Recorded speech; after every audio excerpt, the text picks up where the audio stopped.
In 1933, there were approximately 9.5 million Jews in Europe. By 1945, 2 out of every 3 were dead, 6 million people.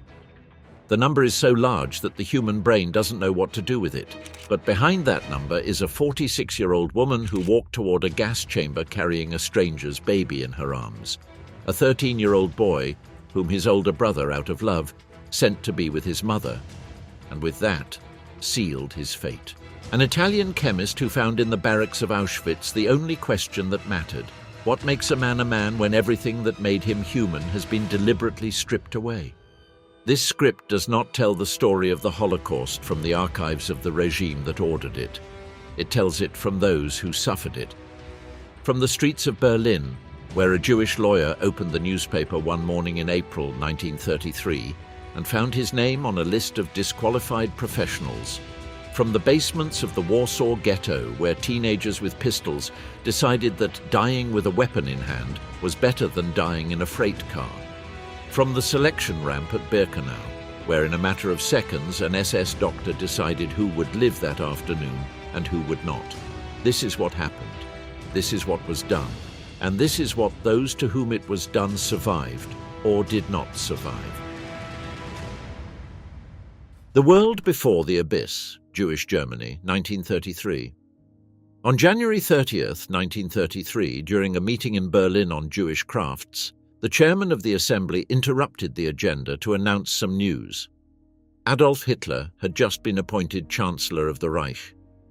The chairman looked at the mixed room of liberals and Zionists and said, "A historic turning point has arrived. All differences among Jews have ceased to matter.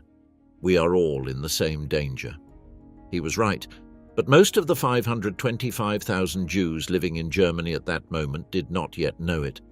German Jews had spent generations building an identity they considered inseparably German. They had fought in the trenches of the First World War. They had won Nobel Prizes. They had founded companies, written literature, composed music, practiced law, medicine, and architecture. The writer Kurt Rosenberg represented the majority when he noted in his diary that he could not conceive that this was happening to him, that he was more German than Jewish, that Germany was as much his home as anyone else's. That conviction was not naivety. It was the result of 150 years of progressive emancipation, of real integration, of lives built within the fabric of German society. But the logic underlying that world began to crack almost immediately. On April 1st, 1933, at 10 in the morning, members of the SA stationed themselves in front of Jewish businesses throughout Germany. They carried signs. "Germans, do not buy from Jews." The boycott lasted one day. But what mattered was the signal. The state had given its backing to organized discrimination, and now organized discrimination wore a uniform. 7 days later, on April 7th, 1933, the government enacted the law for the restoration of the professional civil service. With one stroke, Jews were excluded from civil service. Doctors, judges, professors, officials, disqualified.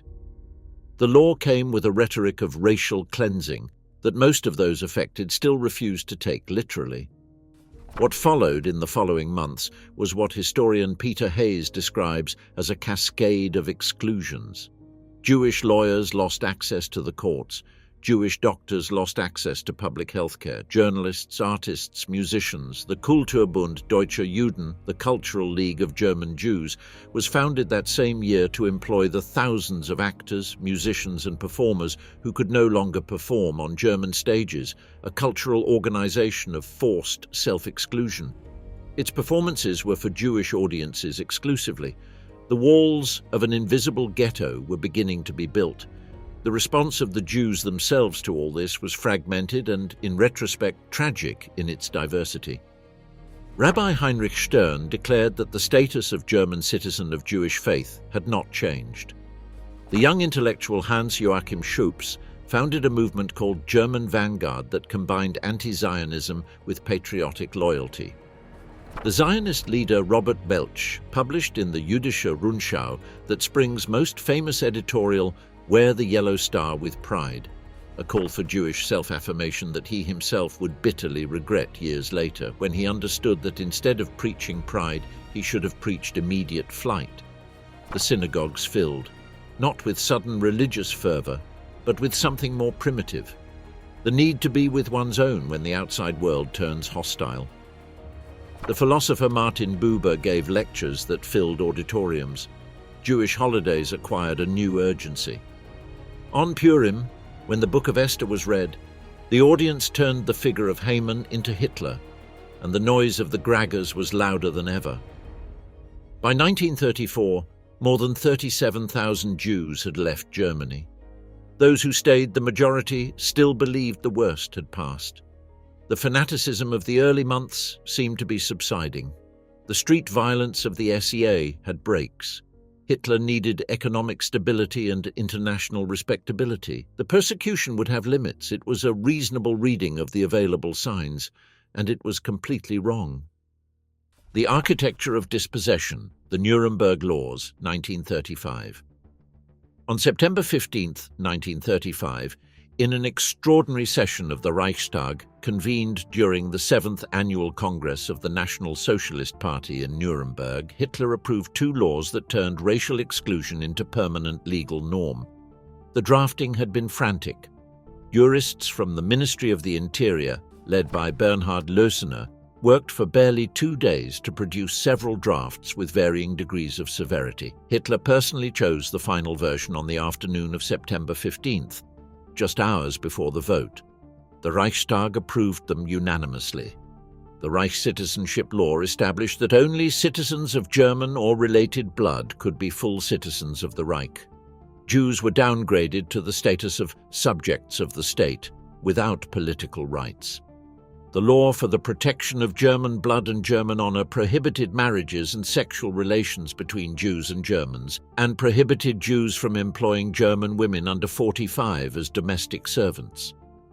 What followed in November of that year was even more precise in its cruelty. Additional decrees established a hierarchy of racial categories. A full Jew was anyone with at least 3 Jewish grandparents. The so-called Mischlinge, mixed race, were divided into degrees according to how many Jewish grandparents they had, and their rights depended on that calculation. The German state was building a system for classifying human beings based on the blood of their grandparents. For Jewish families living in Germany, the Nuremberg laws were not a theoretical surprise. They were a concrete intrusion into every aspect of daily life. Existing mixed marriages were left in legal limbo. The children of those marriages saw their identity fragmented according to racial classification tables. Jewish employees of German companies began receiving dismissal letters invoking the new provisions. Jewish students, who had already been expelled from universities a year earlier through quotas, now had that fact codified into law. The diary of the Jewish lawyer Victor Klemperer, who lived in Dresden with his non-Jewish German wife, is one of the most intimate records of what that meant.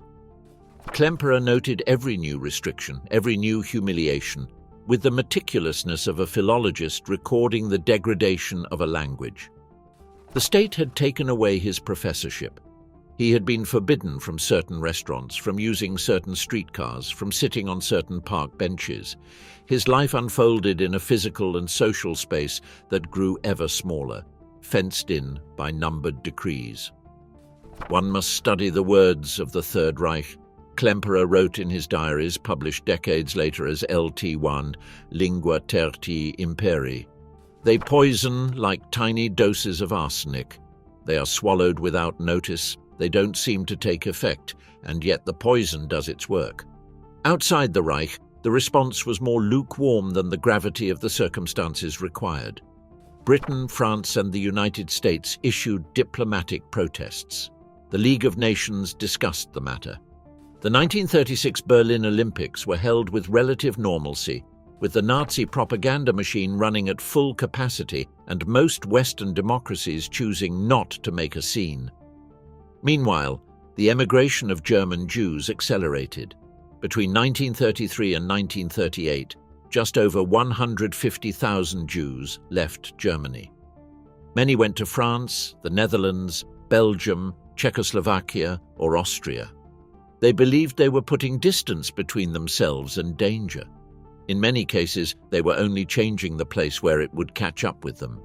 The night that changed everything, Kristallnacht, November 9, 1938.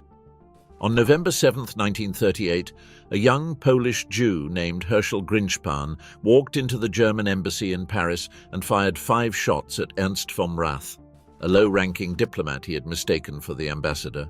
Vom Rath died 2 days later. He was 30 years old.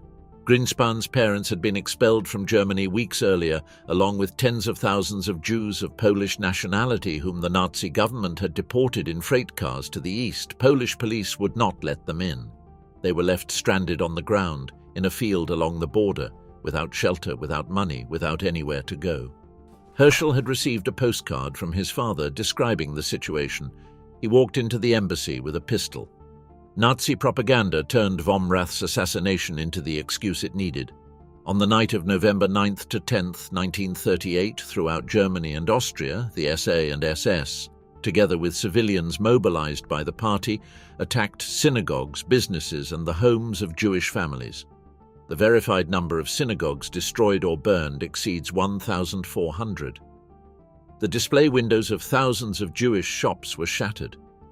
The gleam of broken glass in German streets on the morning of November 10th gave the pogrom its name, Kristallnacht, the night of broken glass.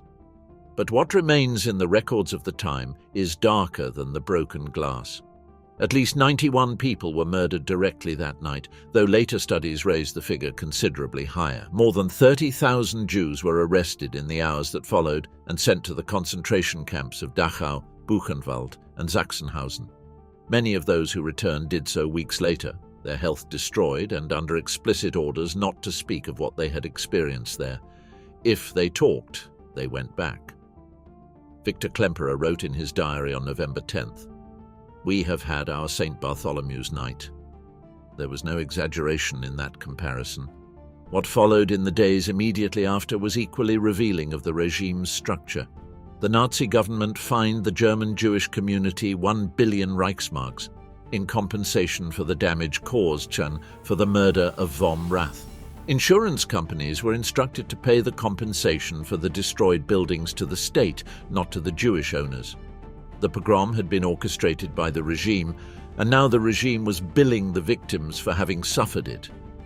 After Kristallnacht, Jewish emigration from Germany went from being an irregular process to becoming a desperate urgency, but the world by then was not particularly interested in receiving them. The Evian Conference, held in July 1938 with representatives from 32 countries, had concluded without any significant state increasing its immigration quotas. British officials argued limitations in Palestine. Americans maintained restricted quotas inherited from the 1920s. The world knew what was happening in Germany, and it chose not to act. For the Jews living within the Reich, Kristallnacht marked the line. What became clear after that night was that the pogrom could happen at any moment, in any place, with the open participation of the state and without any consequence for the perpetrators. Life in Germany had ceased to be possible. But not being possible and having somewhere to go are different things, and for hundreds of thousands, they would remain different. The trap closes. The Ghettos of Poland, 1939 to 1941. On September 1st, 1939, the Wehrmacht crossed the Polish border. In 5 weeks of fighting, the Polish state collapsed. Germany annexed the western territories of Poland and incorporated the central zone, including Warsaw and Krakow, under the name of the General Government, administered by Hans Frank. Poland was home to the largest Jewish community in Europe, approximately 3.3 million people, 10% of the country's total population. In the days following the invasion, even before the Germans had established a formal policy, the SS and SA began to act. Emanuel Ringelblum, a Warsaw historian who would later become the ghetto's archivist, recorded in his diary in February 1940 what he witnessed. Jewish workers were forced to beat one another with their sandals. A rabbi was ordered to defecate in his trousers. Women in fur coats were made to wash the pavement with their underwear and then put it back on wet. Ringelblum wrote it all down. Nazi policy in Poland developed in stages. First, identification. Jews had to wear a white armband with the blue Star of David 16 centimeters in diameter. Then, registration. Then, the seizure of property. Jewish businesses were Aryanized, transferred to German or Polish owners, with or without compensation. Bank accounts were frozen. The next step was physical confinement. In May 1940, the Łódź ghetto was sealed. In November 1940, the Warsaw Ghetto. More than 400,000 Jews were locked into 1.5 square miles of the Warsaw neighborhood designated by the Nazis as the Jewish zone. Population density reached 200,000 people per square kilometer by April 1941. Where 4 people had once lived, now 12, 14, 20 lived. Nazi policy regarding food in the ghetto was simple. Jews had to pay for their own food with whatever money they had left, or starve to death. The official ration for a resident of the Warsaw Ghetto in 1941 was between 180 and 220 calories a day, less than a tenth of an adult's minimum needs. Tuberculosis spread through the damp, unheated barracks. Typhus, transmitted by lice infesting people who had no hot water or soap, decimated entire sections.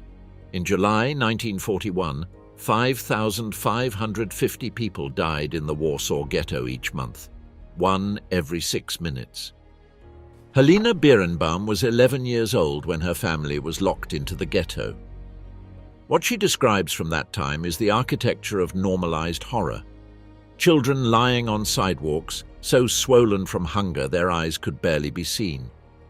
A very tall red-headed girl who performed in the street, reciting in Yiddish a song about how the Germans had driven her from her town, how her parents had died one after another, her siblings. And at the end, she asked God how much longer, whether the cup of her tears was not yet full.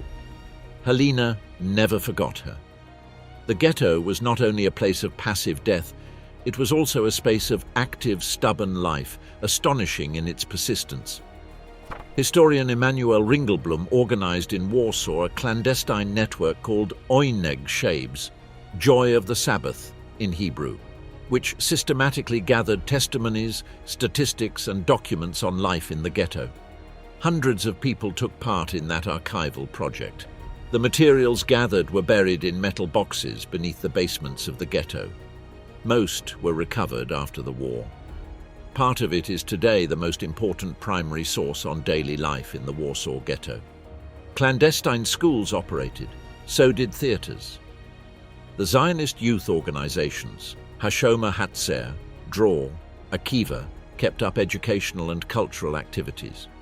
Religious organizations distributed food. Smuggling networks, most of them run by children who could slip through holes in the walls, provided more than 80% of the food circulating in the Warsaw Ghetto, according to estimates from the time. In the Łódź Ghetto, the Judenrat, the Jewish Council, was led by Mordecai Chaim Rumkowski, a 60-year-old man whom the Nazis had designated Elder of the Jews. Rumkowski was a figure complex to the point of tragedy. He built a structure of industrial workshops within the ghetto to supply goods to the Germans, believing that by making the Jews economically indispensable, he could save them. His strategy, rescue through work, preserved the Łódź ghetto longer than any other in Poland, and it also made him complicit in the deportations when the Germans demanded them. In September 1942, Rumkowski addressed the crowd of the Łódź ghetto and asked them to hand over their children. The Germans were demanding 20,000 people.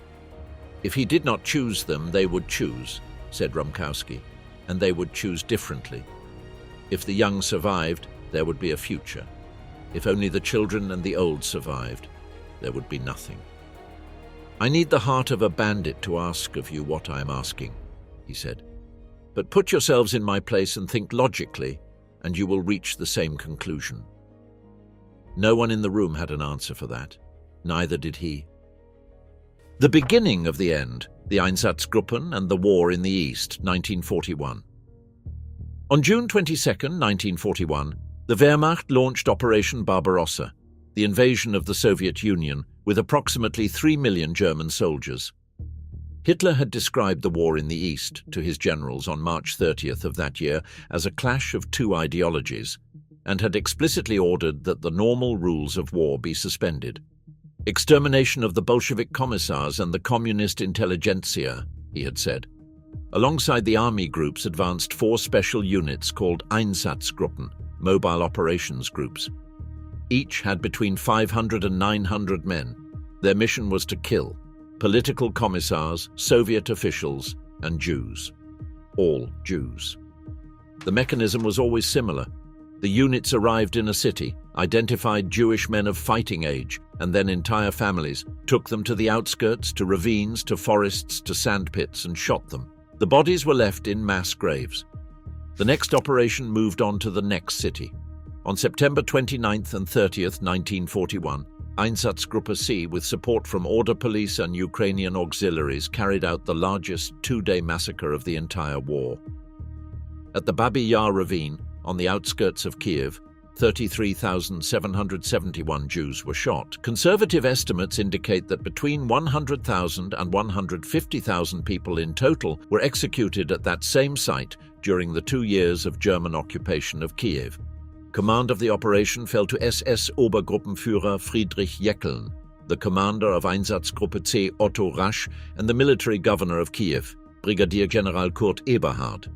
Einsatzgruppe A, operating in the Baltic states and northwestern Russia, recorded 363,337 murders. Einsatzgruppe D, under the command of SS Gruppenführer Otto Ohlendorf, was responsible for 91,728. The total killed by the 4 Einsatzgruppen and their support units exceeds 1 million people, most of them Jews. It was the Holocaust of bullets. For the killers, the scale of what they were doing presented its own problems. Heinrich Himmler visited Minsk in August 1941, where he personally observed the execution of 100 Jews.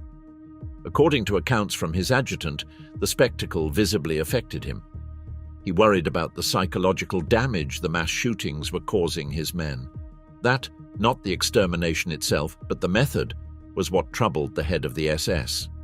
The search for more efficient killing methods had already begun. For the Jewish communities of the Soviet territories, the German invasion arrived in many cases without any effective warning. Polish Jews who had fled east after the 1939 invasion knew something of what the Germans were capable of. But Jews who had lived in the USSR for decades had no such reference point. Rumors of the massacres arrived late. Karel Perechodnik, a Polish Jew, described the psychology of that time with brutal clarity. People heard that 14,000 had been killed in Slonim, 60,000 in Vilna, and they looked for a rational explanation. Those were Soviet citizens, or people who had fought. "We are under civil administration," they said. "We are different, it cannot happen here," and meanwhile it happened. In the prisoner of war camps, captured Soviet soldiers, many of them Jewish, died by the hundreds of thousands from hunger, exposure to cold and disease, under conditions deliberately designed for their extermination. The German economic plan for the Eastern Territories, drafted in May 1941 by the Reich Ministry of Economics, explicitly calculated that tens of millions of people will die of hunger as a result of German food extraction. The plan's exact figures: 30 million Soviets. It was a genocide planned in parallel with that of the Jews, with identical administrative coldness. The bureaucracy of extermination, the Wannsee Conference, January 20, 1942. On January 20, 1942, 15 senior Nazi regime officials met at a villa on the shore of Lake Wannsee, on the outskirts of Berlin. They arrived at noon. The meeting lasted less than 2 hours. Breakfast was served afterward. The invitation bore the signature of Reinhard Heydrich, SS Obergruppenführer and Chief of the Reich Security Main Office. It had been authorized by Hermann Göring on July 31, 1941. The subject of the meeting was the final solution to the Jewish question in Europe. The minutes were drafted by Adolf Eichmann, SS Obersturmbannführer, responsible for the deportation of Jews throughout the continent.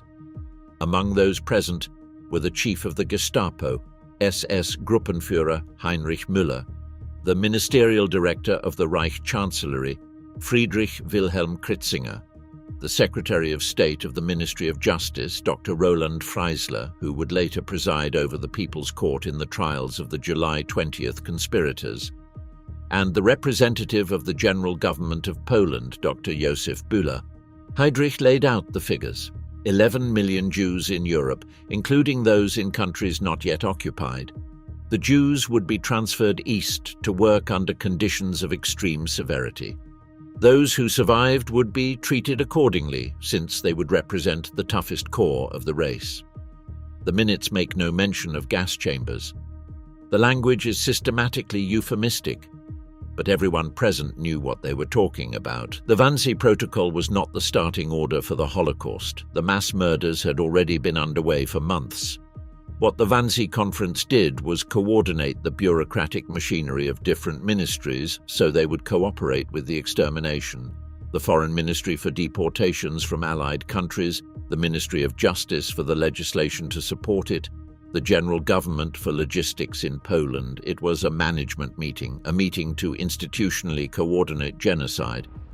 The minutes of the conference were found in 1947 in the archives of the Foreign Ministry, where one of the 30 original copies had been preserved. It was presented as evidence at the Nuremberg trials. Adolf Eichmann described it at his trial in Jerusalem in 1961 as the moment when the highest representatives of the various Reich ministries had spoken the same words he himself had already been using. If they could say it, he said, then so could he. "I felt something like the satisfaction of Pontius Pilate," he declared. "At that moment I felt free of all guilt." For the Jewish communities across Western and Central Europe, the Wannsee Conference meant the decisive acceleration of the trains.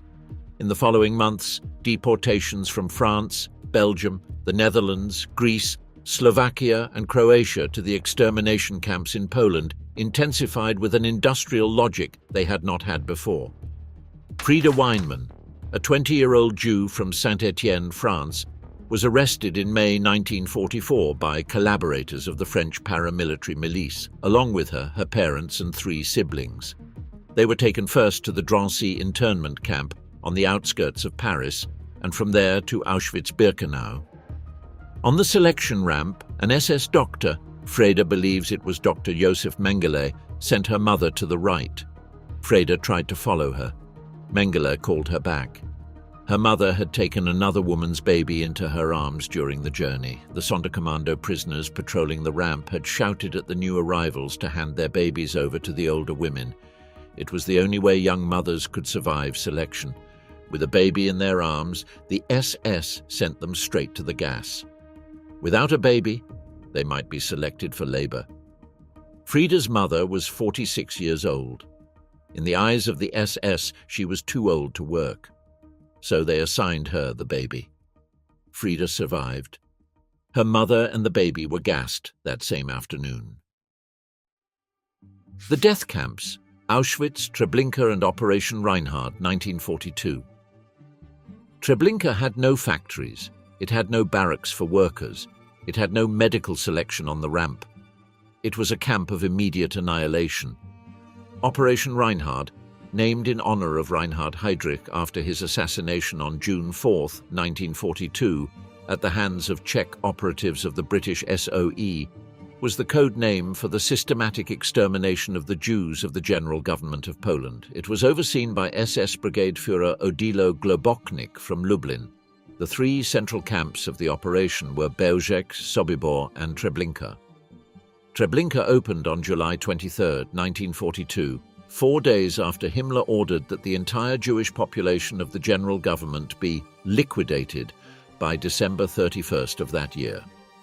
The camp was designed in 2 sections: an arrival zone with a fake station platform painted to look like a transit stop, and an extermination zone with the gas chambers connected by a narrow corridor the SS called the Tube. The corridor's walls were woven with green branches. the first commandant of Treblinka, was Dr. Irmfried Ebel, the only doctor who ever ran an extermination camp. Ebel had previously worked in the Nazi euthanasia program. He was 31 years old. In letters to his wife Ruth, written that summer, he described his days as very busy and said he liked it. By late July 1942, he wrote that even a 100-hour day would not have given him enough time for his work. But Ebel overreached. His ambition to surpass every other camp in number of victims drove the system to collapse. Trains arrived faster than bodies could be removed. By mid-August, there were corpses piled up throughout the camp. New arrivals stepped off the trains and found heaps of dead bodies. The smell of decomposition, according to testimonies from nearby residents, was perceptible more than 10 kilometers from the camp's perimeter. Eugenia Samuel, then a schoolgirl living nearby, said decades later that it was impossible to open a window or go outside because of the stench. Oskar Berger arrived at Treblinka on August 22, 1942. Getting off the train, he saw hundreds of bodies lying everywhere. The SS fired from the rooftops of the buildings, trying to control the new arrivals. The air, he described, was full of screams and crying. Ebel was removed. Franz Stangl, until then commandant of Sobibor, took command. Christian Wirth, the first commandant of Belzec and now Inspector General of the Operation Reinhard camps, personally oversaw the cleanup of the camp for weeks. Wirth was a man who, according to his own adjutant Josef Oberhauser, was in his element in extermination. His most notable traits were iron inflexibility, unconditional obedience, faith in the Führer, absolute insensitivity, and cruelty, Oberhauser described. Wirth instructed that the paths between the camp's different sections must always be kept clean and covered with fresh yellow sand. The yellow sand on which those about to be murdered walked had to be clean. The trains resumed on September 3rd. Kalman Teigman arrived on one of those September trains from the Warsaw ghetto. He was a little over 20 years old. They had been put into the cars and told they were going to work in factories in the east. When the train opened at Treblinka, he saw that some of those who had traveled with him were already dead inside the car. He was selected for work. One of his tasks was cleaning the barracks where women were shorn before entering the gas chambers. In the piles of clothing left behind, they sometimes found babies. Mothers had left them there, perhaps hoping someone would find them. They were taken to the lazaret, the infirmary marked with a red cross, where in reality they were shot at the edge of a pit. If a fire was already lit, they were thrown directly into the flames. "How did I feel?" Teigman said decades later. "I felt nothing. I became an automaton. I only worried about not getting beaten and sometimes about having a full stomach. I didn't think, I didn't feel. I saw hell, if such a thing exists." Between July and August 1942, in just 2 months, approximately 312,500 people were murdered at Treblinka, most of them from the Warsaw ghetto. In total, between the summer of 1942 and the fall of 1943, between 850,000 and 925,000 people were murdered at Treblinka. Belzec killed more than 430,000. Sobibor, between 167,000 and 250,000. Chełmno, the first extermination camp to become operational on December 8, 1941, used gas vans, trucks whose cabin was hermetically sealed and whose exhaust pipe was connected to the cargo compartment, and killed between 152,000 and 320,000 people. And then there was Auschwitz.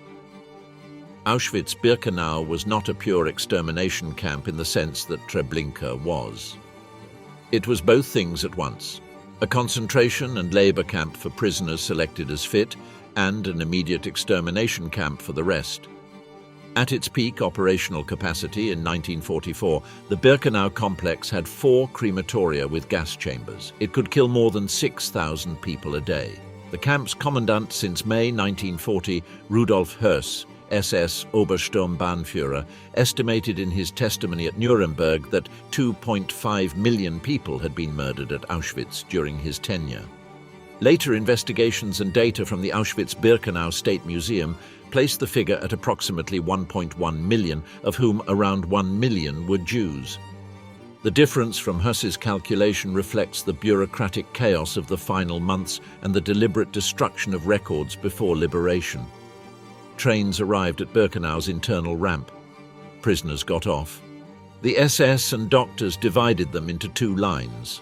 Those who appeared fit for work, generally young men and women without children, went to one side. The rest, the elderly, children, mothers with babies, the sick, everyone who arrived without the visible strength to work in the Reich's factories, went to the other. The selection took seconds, a gesture from the finger of the doctor on duty. Those sent to the gas did not know it. They were told they were going to shower and undergo disinfection. They were asked to remember the number of the hook where they had hung their clothes. They were handed soap. They were walked through an underground corridor to a room with shower heads on the ceiling. The doors closed. Zyklon B, a hydrogen cyanide-based pesticide, fell through the openings in the ceiling. Within 20 minutes, everyone was dead. Dr. Joseph Mengele, SS Hauptsturmführer and Chief Medical Officer of the selection ramp from May 1943, carried out medical experiments on prisoners at Auschwitz, especially on twins. His nickname among the prisoners was the Angel of Death. When he appeared on the ramp, he often did so impeccably dressed, white glove on his hand, whistling opera as he directed new arrivals to the left or to the right. Living inside hell, Primo Levi and life in the camps. On December 13, 1943, Primo Levi was captured by the Italian fascist militia in the mountains of Piedmont. He was 24 years old, a chemist by training, and had tried to join a band of partisans affiliated with the Justice and Liberty movement. The band had no weapons, no money, no experienced commanders. He declared himself an Italian citizen of the Jewish race when interrogated, believing this would spare him torture. He was sent first to the Fossoli concentration camp near Modena. There, at the end of January 1944, there were 150 Italian Jews. A few weeks later, more than 600, entire families captured or denounced. On February 20th, the Germans inspected the camp and issued reprimands over the organization of the kitchen. They even mentioned that an infirmary would soon open. On the morning of February 21st, it was announced that all the Jews would depart the following day. All of them. Without exception. The children too, the elderly too, the sick too. Where they were going was not known. They had to prepare for a 15-day journey. For every person who hid or did not show up, 10 would be shot. That night, Primo Levi watched the mothers prepare food for the journey and wash their children and pack their bags. And he watched how, on the morning of the next day, the barbed wire fences were covered with children's underwear hung out to dry. The mothers had not forgotten the diapers. They had washed their children's clothes the last night before boarding the train. Primo Levi's boxcar was a sealed freight car. There were 45 people. They traveled 4 days. They were thirsty. They shouted for water at every stop. They were rarely heeded. 2 young mothers with babies at the breast moaned without stopping, begging for water. Of the 45 people in that car, only 4 ever saw their home again. It was, according to Levi himself, the luckiest car on the train. At Auschwitz, Primo Levi was selected for labor. His identification number was tattooed onto his forearm, 174517. From that moment on, he ceased to have an official name within the camp. The Auschwitz system worked through the deliberate destruction of everything that constituted an identity: the name, the clothes, the hair, the past. Prisoners arrived with whatever they were wearing. Within hours their heads were shaved, a number was carved into their skin, and they wore a striped uniform. Primo Levi described the first morning in the barracks. Waking up was a collective jolt. The lights snapping on all at once, the rush to the washroom, a poorly lit space with drafts and a brick floor covered in mud. The water was not drinkable, smelled bad, and was often lacking. The walls were decorated with instructive frescoes. In one, a prisoner with a shaved head vigorously soaped himself, with the caption beneath, "This is how you stay clean." In another, A prisoner with a prominent nose and greenish skin dipped a finger in the water, with the caption, "This is how you ruin yourself." The unknown authors of those frescoes, Levi reflected, were not entirely wrong. Washing in the murky water of the filthy washroom was practically useless from a hygienic standpoint, but it was essential as an act of dignity, as a sign that one had not yet given up. It was his companion Steinlauf, a veteran of the Austro-Hungarian army about 50 years old, decorated in the First World War, who explained this to Levi when he arrived at the washroom, wondering why he should bother. Steinlauf was scrubbing his neck and back vigorously, though without soap. "Precisely because the lager is a great machine for turning us into animals," he told him. "We must not become animals. Even here one can survive, and for that reason one must want to survive in order to tell it, to bear witness. To live, it is important to strive to save at least the skeleton, the scaffolding, the shape of civilization. We are slaves, without any rights, exposed to any attack, condemned to a certain death, but one faculty remains to us, and we must defend it with all our strength because it is the last one, the faculty of withholding our consent." Levi worked for nearly a year at Auschwitz as a chemist in one of the complex's industrial plants. He observed. He noted things in his memory. He later described the internal hierarchy of the prisoners, the figure of the capo, the prisoner with authority over other prisoners who could be as brutal as any SS man, the system of trades and exchanges that made up the camp's economy, the privileged and those who had nothing. He also described 018, 018, a young prisoner whom everyone else had stopped calling by name, if they even knew it, and who was known only by the last 3 digits of his registration number.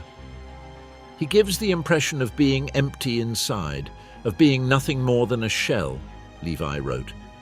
"Like those insect husks one finds on the shore of ponds, attached by a thread to a pebble while the wind shakes them."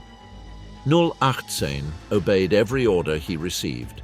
It was to be expected, Levi wrote, that when he was sent to his death, it would be with that same total indifference. That figure, the man turned into the automaton of his own destruction, became one of the central themes of everything Primo Levi would write afterward. The question that haunted him for the rest of his life was not why the Nazis had done what they had done, but what it said about human nature that such a thing had been possible. That the machinery of the lager could function with parts that were human beings, that victims could be transformed into instruments of their own degradation. "The history of the death camps," he wrote in the preface to If This Is a Man, "should be understood by everyone as a sinister warning sign. Levi was liberated by the Red Army on January 27, 1945. That date, January 27th, is today International Holocaust Remembrance Day. Resisting, surviving, dying with dignity. The Warsaw Ghetto and the Limits of Resistance." In the winter of 1942, the rumors circulating within the Warsaw Ghetto were no longer rumors. Emanuel Ringelblum had written in his diary in June that the Germans were carrying out a systematic plan. The non-productive elements, children under 10, elderly over 60, were being put into sealed cars and transported to an unknown destination from which no one returned. The camp in question, he wrote, was Bełżec. The fact that so far no one has managed to escape from it, that no Jewish or Polish witness of the extermination operation at Bełżec has survived, is the clearest indication of how carefully they prevent the news from spreading. On July 22, 1942, the mass deportations from the Warsaw Ghetto began. The SS ordered the chairman of the Jewish Council, the engineer Adam Czerniaków, to organize the presentation of 6,000 people a day at the Umschlagplatz, the loading point for the trains. Czerniaków asked whether that included the children from the orphanages. The answer was yes. On July 23, 1942, Adam Czerniaków swallowed a cyanide capsule. He was 62 years old. He left 2 notes. In one, to his wife, he asked for forgiveness. In the other, to the Jewish Council, he explained that the Germans were demanding he kill the children and that this was something he could not do. Czerniaków named his successor, and the deportations continued. In the 65 days that followed, More than 265,000 people from the Warsaw Ghetto were deported to Treblinka. They were carried out by the SS with the collaboration of Ukrainian and Latvian auxiliaries and the ghetto's own Jewish order police. This last group, the Jewish police, were men who had accepted the role, many of them under coercion, knowing that if they did not deliver 5 people a day, their own families would be the ones put on the train. Ringelblum was harsh in his judgment. The Jewish police showed incomprehensible cruelty. Without a single word of protest against this repugnant assignment of taking their own brothers to the slaughter, merciless and violent, they beat those who tried to resist. But inside the ghetto, in those months, something was also changing. The various Zionist youth movements, Hashomer Hatzair, Dror, Akiva, and the Bundist groups began discussing armed resistance with a seriousness they had not had before. The problem was that armed resistance with empty hands was not resistance. It was a different way of dying, possibly ahead of schedule. They needed weapons. Negotiations with the Polish resistance outside the ghetto, the Armia Krajowa, the Polish Home Army, were difficult. The AK took months to supply any significant weaponry, partly out of prejudice, partly out of distrust, partly because many of its commanders believed the Jews would not fight.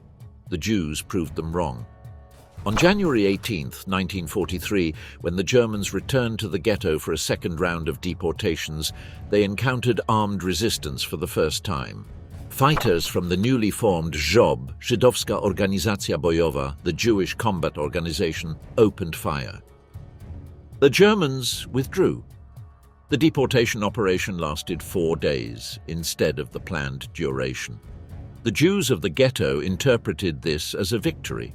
They accelerated the construction of underground bunkers and the stockpiling of weapons. Mordecai Anielewicz, 23 years old, born in Wyszków, leader of Hashomer Hatzair and commander of the ZOB, understood that the next assault would be the decisive one. On April 19, 1943, the eve of the start of the Jewish Passover, German troops entered the ghetto with the objective of liquidating it within 3 days. SS Gruppenführer Jürgen Stroop had taken command of the operation. He had calculated it would take less than 72 hours. The ZOB fighters were waiting for them. With pistols, homemade grenades, and a few rifles, some 750 fighters, young men and women, many of whom had never fired a weapon, confronted 2,000 well-equipped German soldiers. In the first days, they drove Stroop's troops back. The streets of the ghetto were their terrain. They knew every hallway, every basement, every passage. They fought, building by building. The Germans, unable to clear the ghetto through direct combat, began to burn it down. From his headquarters in the bunker at Miła 18, Mordecai Anielewicz wrote his last known letter to Yitzhak Zuckerman, the deputy commander of the ZOB, who had managed to leave the ghetto weeks earlier to coordinate support from outside. The letter is dated April 23, 1943, 4 days after the uprising began. What we have experienced here exceeds all our dreams. The Germans fled the ghetto twice. One of our units resisted for 40 minutes and another for more than 6 hours. The hand grenade became the weapon of the ghetto's fighters, the People's Army, together with the rifle. The main thing is that the dream of my life has come true. I have lived to see the resistance of the ghetto in all its greatness and glory. On May 8, 1943, 19 days after the uprising began, the Germans found the bunker at Miła 18. They pumped gas into it.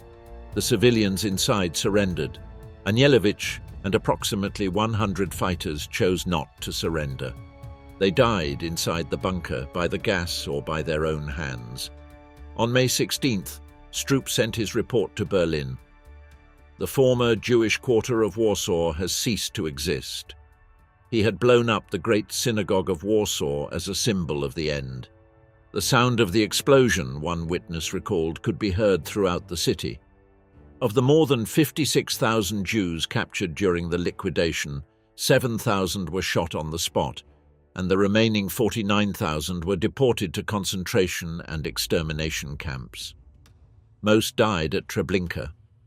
What the Warsaw Ghetto Uprising demonstrated, according to the analysis of historian Yehuda Bauer, was not that armed resistance could save lives in military terms. It could not. The balance was devastatingly disproportionate. What it demonstrated was something different, that the Jews had chosen the manner of their death, that they had rejected the Nazi narrative of passivity and degradation, that humanity, however hard the Nazi machine strove to destroy it, could persist even in the final steps. Historian Yehuda Bauer calls this Amida, an active stance of preserving human dignity even when there is no possibility of victory. It is not the same as surrender. It is not the same as defeat. It is the refusal to accept the role the murderer has assigned you. The Trains of Hungary, the Final Extermination, 1944. In March 1944, when the Red Army's advance to the west had already made a German victory unlikely, Hitler ordered the occupation of Hungary, until then a nominal ally that had resisted all pressure to deport its Jews. Admiral Miklos Horthy, regent of Hungary, had for years played a pragmatic card.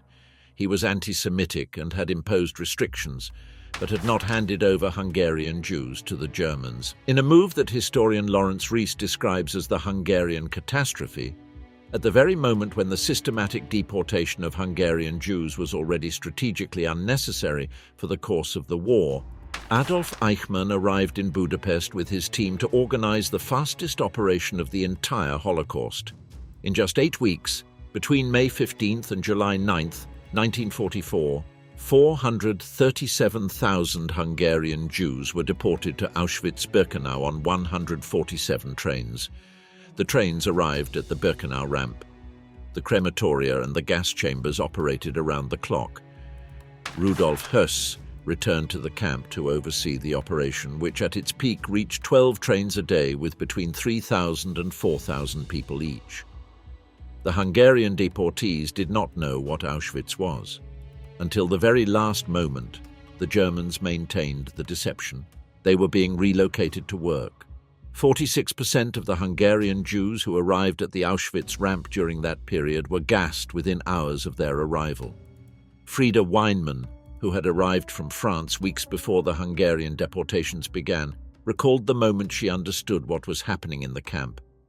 The Sonderkommando prisoners, the units of prisoners forced to work in the crematoria, to remove the bodies from the gas chambers, to extract the gold teeth, to clean and prepare the facilities for the next transport, explained to her what she was seeing when she looked at the smoke.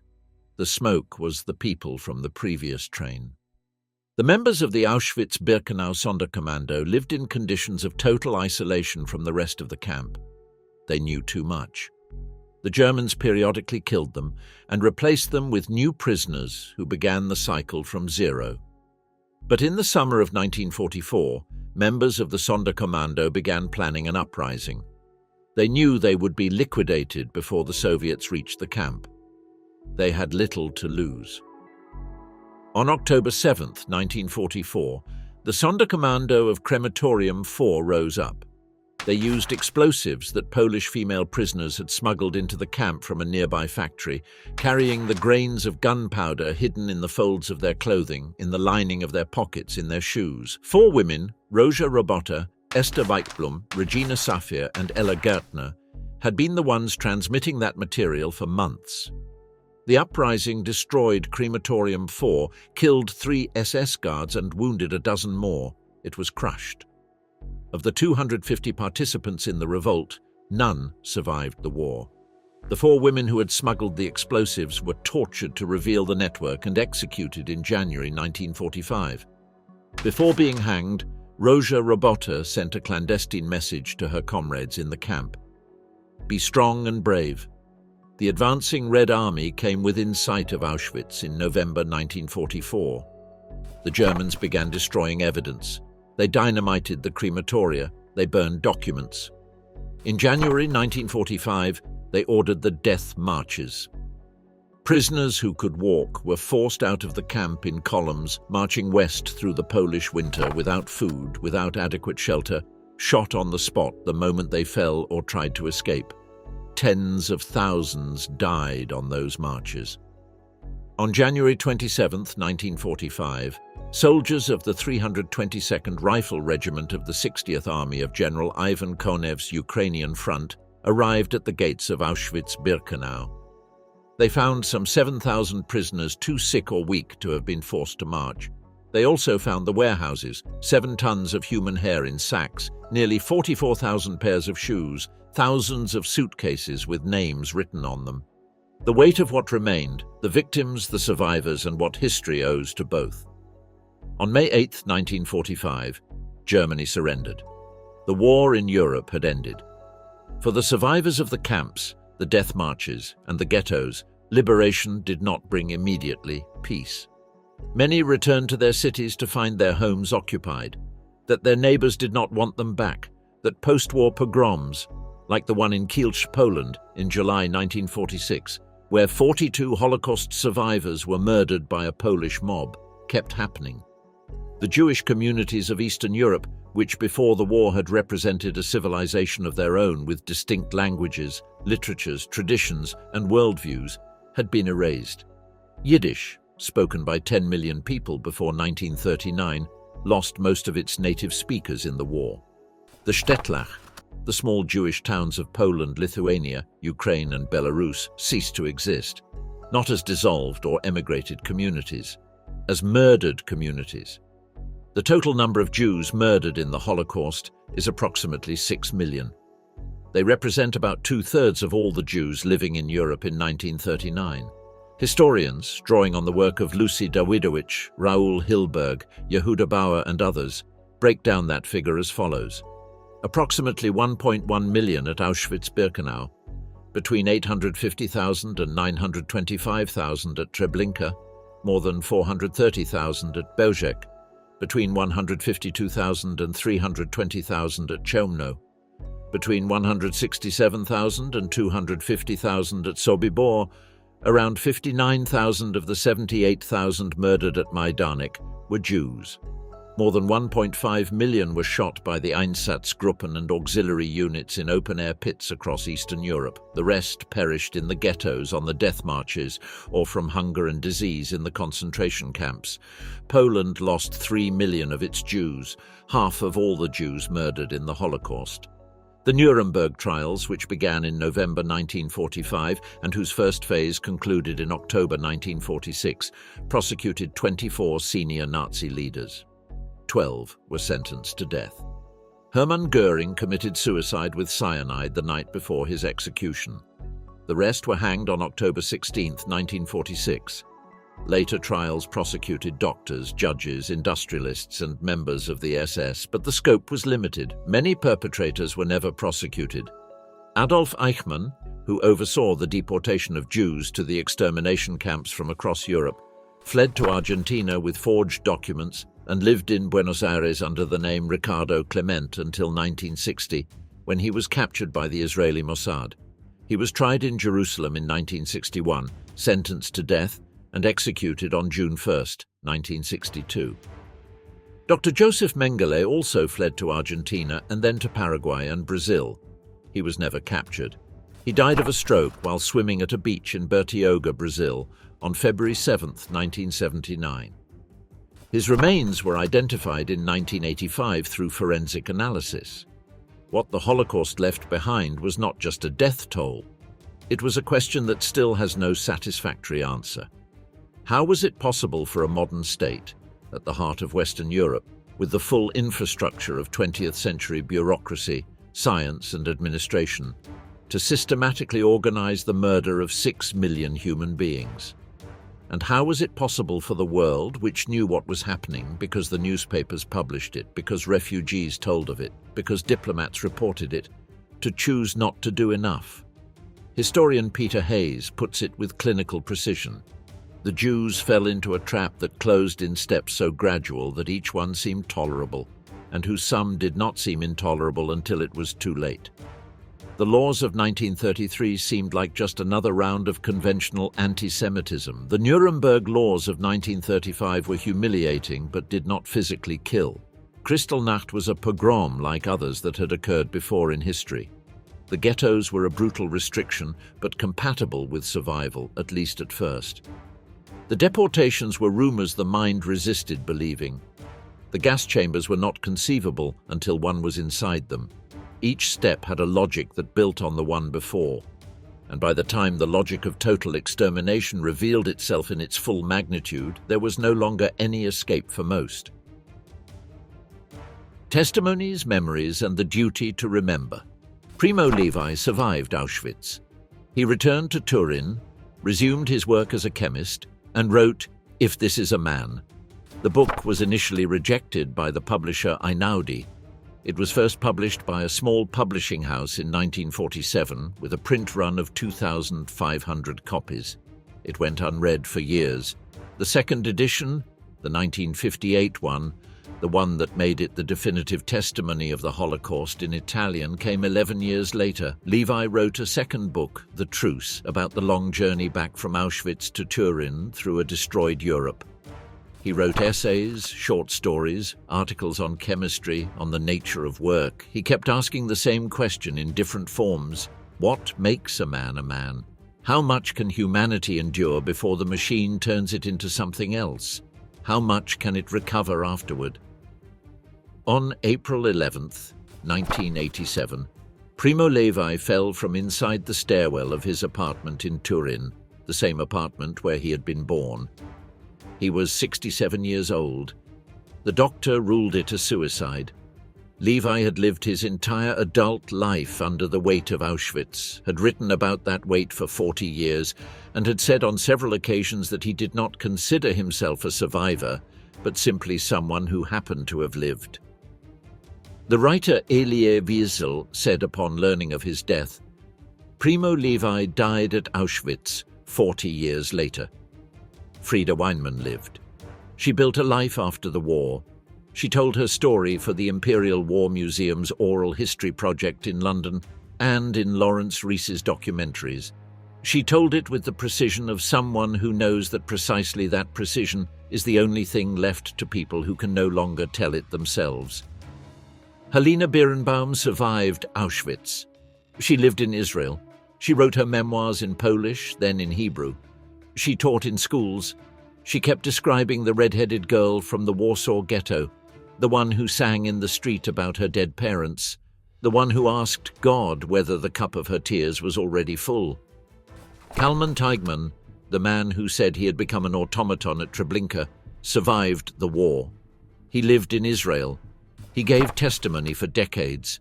He died in 2012 at the age of 89. The Ringelblum archive remains underground or in museums.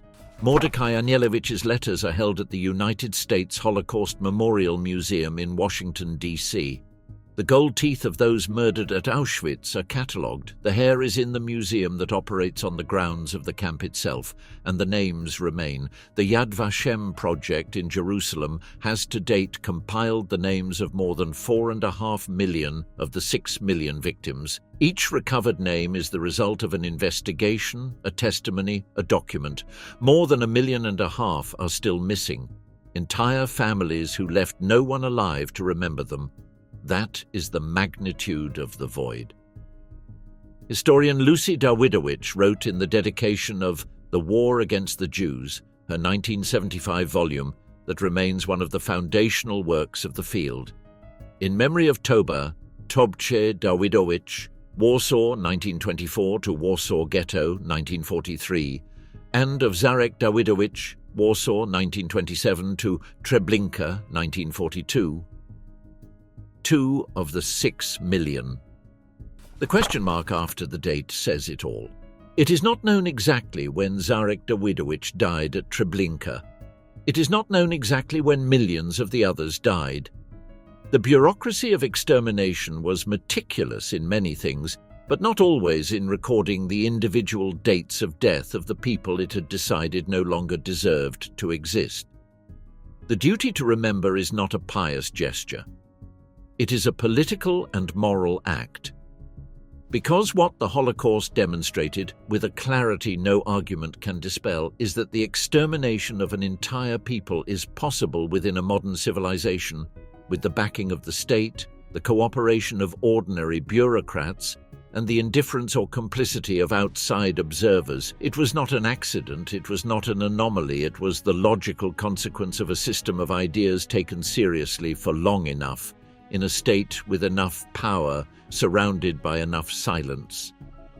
The first to say it with that rawness was not a historian or a politician. It was an Italian chemist who had survived a year in Auschwitz and who, upon his return home, found the reason to write, "You who live safe in your warm houses." Consider whether this is a man who labors in the mud, who knows no peace, who fights for a scrap of bread, who dies because of a yes or a no. Consider that this has happened. I commend these words to you. Meditate that this came about. I commend these words to you. Engrave them on your hearts when you are in your house, when you walk on your way, when you go to bed, when you rise. Repeat them to your children.